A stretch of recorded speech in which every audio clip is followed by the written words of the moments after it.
जब जब होए धर्म की भानी, बाढ़ई असुर अधम अभिमानी, तब तब मैं आऊंगा और आप ही कह रहे हो। अरे भाई मुझे अपना पहिया निकालने दो, मुझे हथियार लेने दो, दोनों लड़ना। ब्रह्मास्त्र है, महान है, पराक्रमी है। जिस दिन एक छोटे से बच्चे को खीर में खिलाकर मिलाकर विष पिलाया था तुमने, हलाहल भीम को जिस दिन पड़ा था, कहां पर धर्म यह उस दिन धरा था। कृष्ण को पहले दिन से पता है कि कर्ण कौन है। 3 ही लोग महाभारत में पहले क्षण से जानते हैं कि कर्ण कौन है। एक तो कर्ण की मां जानती है, कुंती जानती है कि यह कौन है। एक कृष्ण जानते हैं कि यह कौन है। और कृष्ण जानते हैं कि कर्ण जब तक मरेगा नहीं तब तक पांडव जीतेंगे नहीं। और कृष्ण यह भी नहीं चाहते कि कर्ण जैसा योद्धा मारा जाए। हमसे लोग अक्सर पूछते हैं कि आपको क्या मिला रामायण पढ़ने से, आपको क्या मिला रामचरितमानस, आपको क्या मिला महाभारत पढ़ने से। हमको क्या मिलेगा भाई, तू अपनी जान, मुझे तो मिला। मुझे तो महाभारत से एक ज्ञान मिला कि मित्र अगर दुर्योधन है तो उसके रथ से उतर के भागो, वरना तुम भी कर्ण की तरह मारे जाओगे। कर्ण को इतना पता ही नहीं, ऐसा क्या प्रतिबद्ध होना। जिस दिन कौरवों की राज्यसभा में भगवान का अपमान हुआ, भगवान विदुर के घर चले गए। धृतराष्ट्र ने बहुत कहा कि मैंने द्वारिकाधीश के लिए बहुत सारे व्यंजन बनवाए हैं, उनसे कहो यहां आए। नहीं, विदुर के घर गए। कहा विदुर की पत्नी से, मां कुछ भोजन दे। साग बचा हुआ था घर में, बनाना कुछ मत। मां ने कहा कि कुछ ऐसा है नहीं, और विदुर का साग खाया आप सब जानते हैं भगवान ने। वहीं रुक गए। सुबह कर्ण भगवान से मिलने के लिए गया। कर्ण भी जानता था कि मेरे मित्र ने गलत पंगा ले लिया है। पूरी राज्यसभा बेहोश हो गई थी, अकेले विदुर जागते थे। अभी मैंने प्रसंग सुनाया आपको जब प्रारंभ किया था।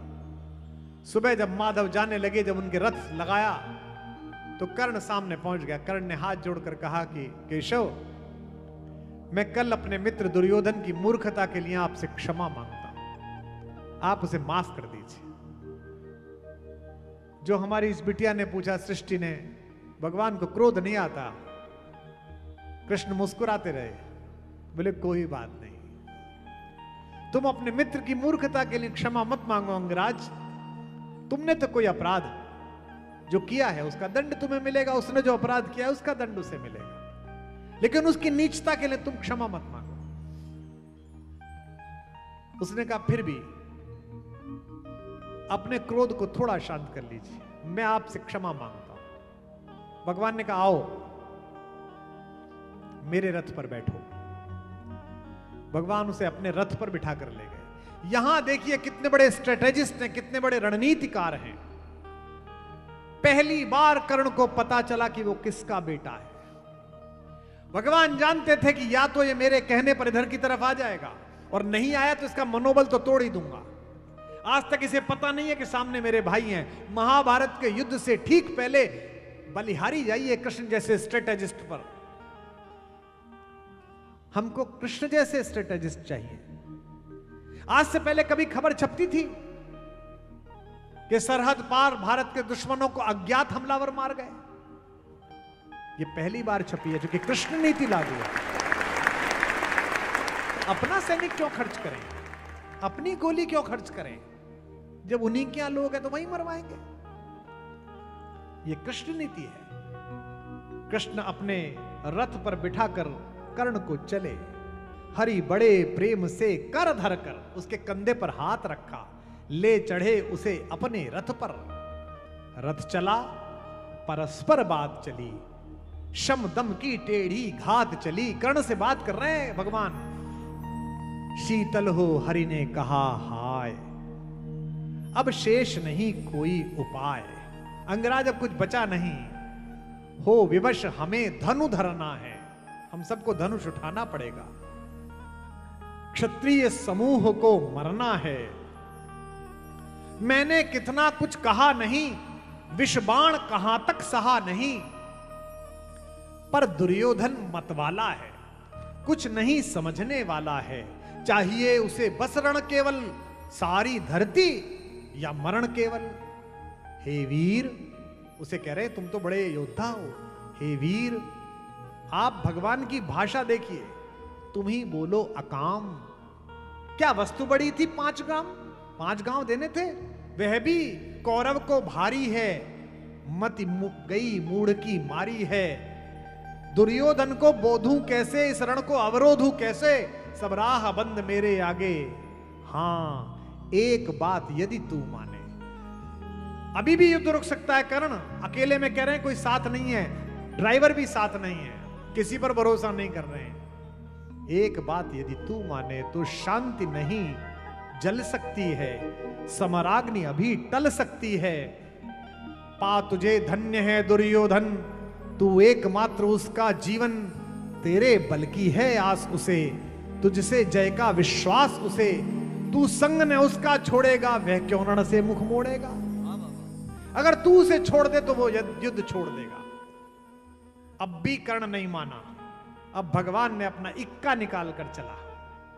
तुझे पता है क्या अघटनीय घटना कराल, कितनी बुरी घटना हुई। तू कुंती कुक्षिका प्रथम लाल, तू कुंती का सबसे बड़ा बेटा है, बनसूत अनादर पाता है, कौरव के दल में रहता है, किस्मत के फेरे में पड़कर पा प्रेम बसा दुश्मन के घर, निज बंधु मानता है पर को कहता है शत्रु सहोदर को। और तू अगर मेरी बात मान ले तो उसको लालच देते हैं, उसको रिश्वत दिखा रहे हैं। कौन? धर्म की रक्षा के लिए आए हुए भगवान। किस लिए? ताकि पृथ्वी पर धर्म बना रहे। कहते कर्ण एक बार बस मेरी बात मान, अभी रथ पर बैठकर तू उधर चल, मैं तुझे बुआ से मिलवाऊंगा। बिछुड़े भाई मिल जाएंगे, हम मिलकर मोद मनाएंगे। क्या क्या लालच है।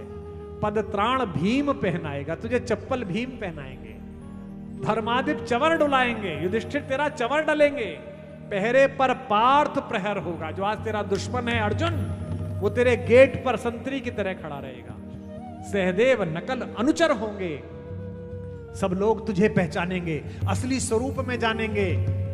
खोई मणि को जब पाएगी, कुंती फूली न समाए। कुरुराज समर्पण करता हूं, साम्राज्य समर्पण करता हूं, मैं सब कुछ तुझे दे रहा हूं, यश मुकुट मान सिंहासन ले, बस एक भीख मुझको दे दे, कौरव को तज रण रोक सके, भूखा हर भावी शोक सके। कहते हैं एक बार चल, जमीन हिल गई कर्ण की, कर्ण पास के पत्थर पर बैठ गया, नदी के किनारे, आंख में आंसू हैं, समझ नहीं आ रहा। जीवन में पहली बार पता चला है, जिस मां के लिए रोज रात को रोता था कि मेरी मां कौन है, आज पता चला है जिस अर्जुन को दुश्मन मानता है उसकी मां और मेरी मां एक है, हम दोनों भाई हैं। इसे कहते हैं उसके मन में एक ऐसा बीज रोप कर आए हैं भगवान कि अब तू अर्जुन को मार के देख। लेकिन दुश्मन की भी प्रशंसा करनी चाहिए। कर्ण भी कर्ण है, भगवान से कहता है केशव सुरपुर से भी मुख मोड़ूंगा। तुम तो पृथ्वी का राज्य दे रहे हो, मुझे स्वर्ग का राज्य भी दे दो ना, तब भी उससे मुख मोड़ लूंगा। दुर्योधन को नहीं छोड़ सकता, सुरपुर से भी मुख मोड़ूंगा, केशव मैं उसे न छोड़ूंगा। आप कुछ कर लो मैं उसे नहीं छोड़ूंगा। ये कर्ण है। तो ये भी कहता है कि कर्ण कहता है कि बस एक बात ध्यान रखना, ये बात मुझसे तो कह दी है पर पांडवों से मत कहना, क्योंकि युधिष्ठिर धर्मराज हैं। अगर उन्हें पता चल गया कि बड़ा भाई जीवित है तो वो युद्ध जीतने के बाद भी ये सिंहासन मुझे दे देंगे और मैं इस सिंहासन को मैत्री में दुर्योधन को दे दूंगा, पांडव वंचित रह जाएंगे। भगवान की रणनीति देखिए कि उन्हें पता है कि इस दाव को खेलने में फायदा ही फायदा है। अगर कर्ण इधर आ गया तो अभी युद्ध समाप्त, और नहीं आया तो भी कर्ण का मनोबल तो तोड़ी दो, लड़ेगा कैसे।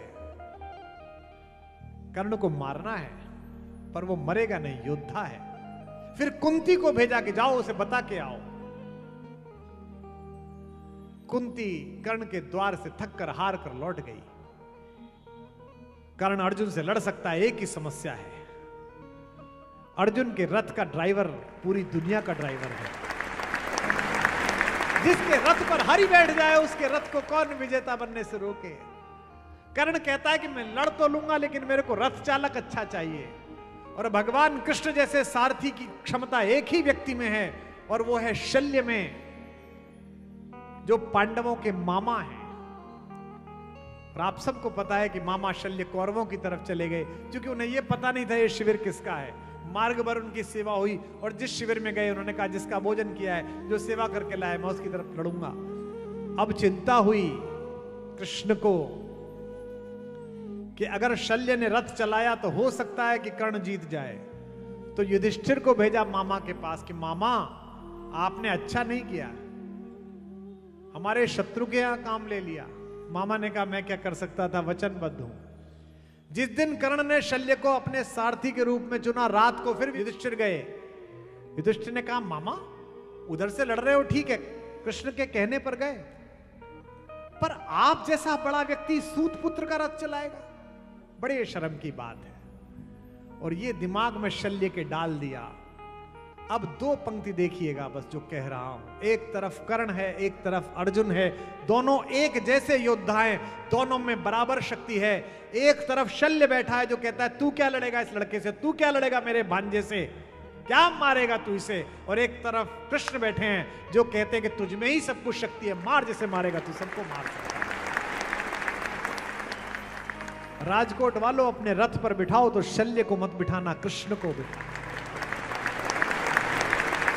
ये सारे लोग जो तुम्हें जीवन में मिले थे, जिन्होंने बचपन से तुमसे कहा था कि तुम क्या कर लोगे, तुम पे क्या हो जाएगा, मुझसे भी लोगों ने कहा था इंजीनियरिंग छोड़ते समय कविता करके क्या कर लेगा, 10,000 का टिकट लेके आते हैं, वही सॉफ्टवेयर की कंपनी चलाते हैं। अपने रथ पर शल्य को मत बिठाओ जो हर बार ये कि तू क्या मारेगा, अबे तू सूतपुत्र है, तू क्या लड़ेगा। आपको जीवन भर शल्य मिलेंगे, हर चौराहे पे मिलेंगे। बिजनेस करने चलोगे शल्य मिलेगा, अजी आप कैसे कर लोगे, तुरंत अपने रथ से उतार देना। और जिस दिन कोने में बैठा हुआ, घर में बैठा हुआ, मां के रूप में, पिता के रूप में, पत्नी के रूप में एक कन्हैया मिले कि तुम कर सकते हो, उस दिन कहना तू मेरा कृष्ण, मैं तुझे रथ पर बैठाता हूं। लड़ते लड़ते कर्ण के रथ का पहिया टूट गया और युद्ध भूमि में कीचड़ में फंस गया।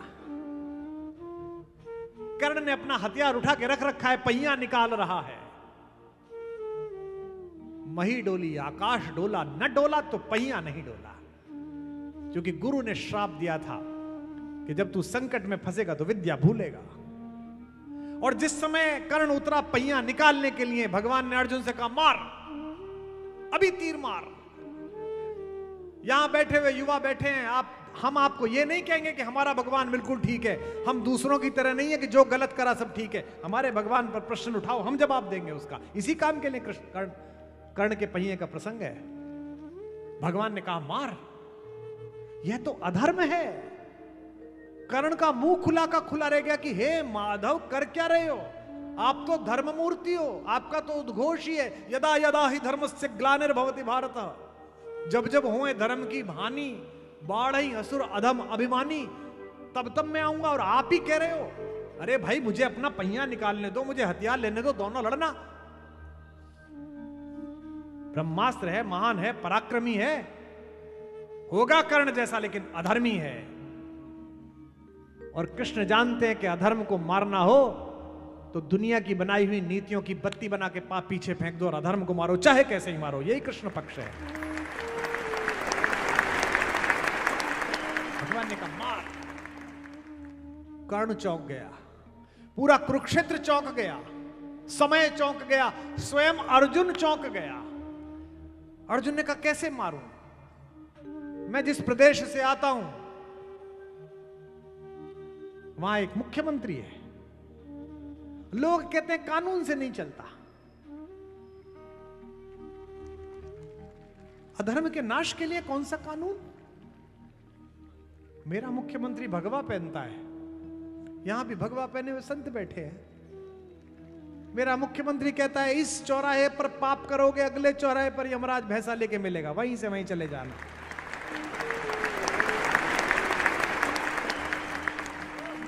अधर्म सदैव नीति की दुहाई देगा। इस गुजरात में भी जब अधर्म के नाश का संकल्प हुआ था तो सबसे पहले ये मानवाधिकार वाले आए थे।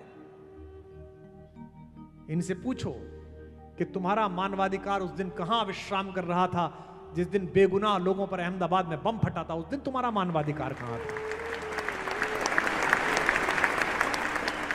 अर्जुन हिचकिचा रहा है मारने में। अर्जुन के हाथ कांप रहे हैं कि भगवान ये मेरा शत्रु है, मैं इसे मारना चाहता था लेकिन अधर्म कैसे करूं? इसके हाथ में तो धनुष ही नहीं है, ये तो पहिया। भगवान ने कहा उपस्थित देख यो न्यायार्थ हरि को, निहारा पार्थ ने हो खिन्न हरि को। अर्जुन ने देखा कि भगवान क्या, मगर भगवान किंचित भी न डोले, कृष्ण जरा विचलित नहीं हुए। और कर्ण ने कहा अधर्म अधर्म अधर्म, तो कृष्ण ने कहा मगर भगवान किंचित भी न डोले। कुपित हो वज्र सी है बात बोले, प्रतापी वो उजागर धर्म वाले, बड़ी निष्ठा बड़े सत्कर्म वाले, मरा अभिमन्यु था अन्याय से जब, कहां पर सो रहा था धर्म से।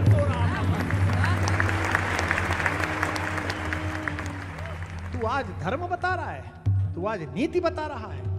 जिस दिन एक छोटे से बच्चे को, 16 साल के बच्चे को घेर कर तुम नीचों ने मारा था, उस दिन कहां गया था तेरा संविधान? कहां गई थी आईपीसी? जिस दिन एक छोटे से बच्चे को खीर में खिलाकर मिलाकर विष पिलाया था तुमने, हलाहल भीम को जिस दिन पड़ा था, कहां पर धर्म यह उस दिन धरा था? एक एक करके याद दिला रहे हैं अर्जुन को भी। लगी थी आग जब लाक्षा भवन में, हंसा था धर्म ही क्या तब भुवन में। बेटे की याद दिला रहे हैं, मां की याद दिला रहे हैं, और अब उसकी याद दिला रहे हैं जिसके लिए अर्जुन का हृदय धड़कता है, जो अर्जुन के दिल में बसती है। सोचते हैं कि किसी प्रकार बस ये उठा के मारे इसे। सभा में द्रौपदी को खींच लाके, सुयोधन की उसे दासी बता के, सुवामा जाति को आदर दिया जो, बहुत सत्कार तुम सबने किया जो, नहीं वह और कुछ सत्कर्म ही था, उजागरशील भूषण धर्म ही था। जुए में हार कर धनधाम जिस दिन हुए पांडव यति निष्काम, जिस दिन चले वनवास को वह धर्म था क्या, शकुनियों का यही अपकर्म था क्या? आज धर्म बता रहा है। ये विश्व के मानवाधिकार वाले हमें बताते हैं कि यूक्रेन में बम फट रहे हैं, हम रूस के साथ क्यों हैं? जब हमारे पास ब्रह्मोस नहीं थी और हमारे बगल में रहने वाला एक लंपट हमारे ऊपर हमला कर रहा था और अमेरिका बेड़ा लेकर आया था, तुम सब अपनी शांति को लेकर अपने घर में घुस गए थे, तब रूस हमारे साथ आकर खड़ा हुआ था। आज हम उसके साथ खड़े हैं। हमको कोई ज्ञान ना दे। हमने 75 वर्षों में तुम्हारे सारे ज्ञान और नीतियां देखी हैं। तुम हमसे कहते हो कि हमने सरहद पार करके पाकिस्तान में सर्जिकल स्ट्राइक क्यों की? यह तो यूएनओ के चार्टर का उल्लंघन हो गया। अच्छा, जिस दिन तुमने एबटाबाद में अपने जहाज उतारकर उस चूहे लादेन को उठाया था, उस दिन यूनाइटेड नेशन से पूछने गए थे तुम?